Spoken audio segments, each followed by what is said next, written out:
Hey everybody, I'm Mr. Gittner, and in this video I just want to show you very quickly how to add a Google Calendar that was on your teacher's website, kind of like this one is on mine, to your personal calendar.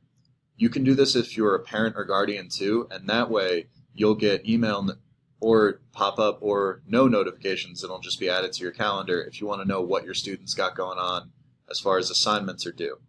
So over here, you go to any teacher website.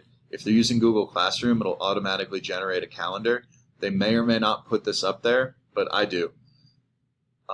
If you go here where it says Add to Google Calendar, you just click that button and it'll automatically add this calendar to your Google Calendars.